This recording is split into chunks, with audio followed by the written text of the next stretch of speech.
Let's be honest. Liking someone should feel good. But what happens when the connection feels one-sided? When you catch yourself constantly second-guessing everything? When they say they like you, but something still feels off? Like you're standing at the edge of something real, but you're the only one leaning in. Here's the thing. Someone can absolutely like you. They can laugh with you, be physically close, and even spend time with you, but still be emotionally unavailable. And that doesn't mean you're not enough. That doesn't mean you imagine the connection. But it does mean there are patterns at play you need to understand before you lose yourself trying to pull love out of someone who doesn't know how to hand it over. So let's talk. These are 8 signs someone is emotionally unavailable, even if they like you. And if any of these hit close to home, you're not crazy. You're finally seeing things clearly. Sign 1, they're hot and cold, constantly. One day you feel like their entire world. Their texts are nonstop. Their attention is laser focused. They make you feel seen, chosen, special. And then, just like that, they disappear. They pull back, go silent. Or worse, act like the previous connection never even happened. This isn't just them being busy. This is emotional whiplash. And it's confusing for a reason. When someone can't regulate emotional closeness, they swing between wanting connection and fearing it. It's not about you. It's about what intimacy triggers in them. Liking you doesn't mean they're emotionally ready for you. Sign 2.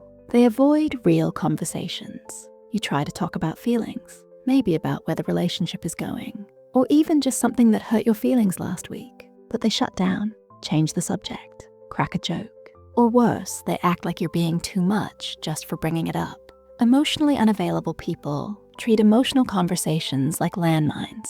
To them, talking about feelings feels unsafe, so they dodge it, stall it, or shut it down entirely. Not because they don't care, but because caring feels overwhelming.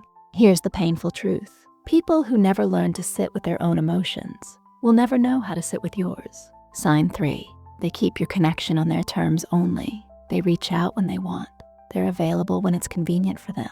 They might even disappear for days, then pop back in like nothing happened and expect you to be waiting with open arms. It's not that they don't like you, but to them, closeness is a transaction they control. That way, they don't have to feel too exposed, too dependent, too vulnerable. If you always feel like you're tiptoeing around their emotional availability, it's because they're only willing to offer crumbs. And you deserve a full meal. Sign 4, they're addicted to distractions, especially work. They're always swamped. There's always a deadline, always one more call, one more thing they have to do before they can give you real attention. And if you bring it up, you're told you're needy or too sensitive.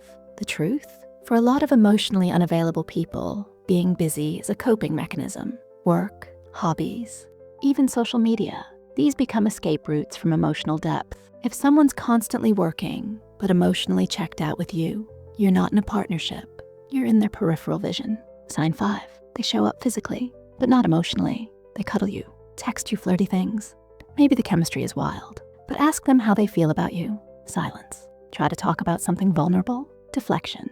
Some people confuse closeness with physical contact. And while there's nothing wrong with passion, it's not the same as connection. Emotional intimacy is about being seen, not just touched. If you constantly feel close in body, but distant in soul, you're not overthinking it. You're being emotionally shortchanged. Sign 6. They dismiss or rationalize feelings. You tell them something hurt your feelings. They reply with, "You're overreacting," or "That's not a big deal." Or they intellectualize everything. Feelings become equations. Love becomes logic. Vulnerability becomes a debate. Emotionally unavailable people often do this to keep themselves safe. If they can turn emotions into arguments, they don't have to feel the weight of them. But connection isn't a court case. It's not about winning. It's about understanding. And you shouldn't have to defend your heart in a relationship. Sign 7. They don't talk about their past at all. Everyone has a history. But when someone actively avoids sharing theirs, especially the emotional parts, it's a red flag. If they gloss over past relationships, never mention their childhood, or shut down when you ask personal questions, it's not because they want to keep things light. It's because they're hiding behind emotional walls. Yes, people need time to open up. But if months go by and you're still a stranger to their inner world, it's because they're not letting you in, and they might not even know how to. Sign 8. You always feel like you're asking for too much. You try to be patient. You try to understand. You lower your expectations. You justify their behavior with thoughts like, maybe they're just not used to love like this, or maybe I'm expecting too much. You're not. Let me say that again. You're not asking for too much. You're asking the wrong person. Love shouldn't feel like begging. You shouldn't have to twist yourself into someone less expressive just to avoid pushing them away. And if someone likes you, but still makes you feel like loving them is exhausting, they are emotionally unavailable, and you deserve better. So what do you do when you recognize these signs? You don't chase, you don't fix, you don't prove you're worthy. You step back, you protect your peace, you communicate your needs without shame. And if they can't meet them, you let them go with love, but also with boundaries. Remember, you can love someone and still choose yourself, because sometimes caring for someone means walking away before you completely lose yourself in their emotional maze. If you've been in a relationship like this, tell me in the comments. What was your breaking point? What finally made you realize, I can't do this anymore? Your story could help someone else feel seen, and maybe even strong enough to walk away too. If this video helped you, go ahead and hit that like button. It tells the algorithm this content matters and helps more people find their clarity. And hey, if you're not already subscribed, what are you waiting for? We talk about real things here, the kinds of things people feel but are too afraid to say out loud. So hit subscribe and stick around. And if you're still hurting, if you're in a dark place where nothing feels like it matters anymore, please watch my last video. To anyone who has lost hope in life, it's one of the most honest things I've ever put out. All right, see you in the next one.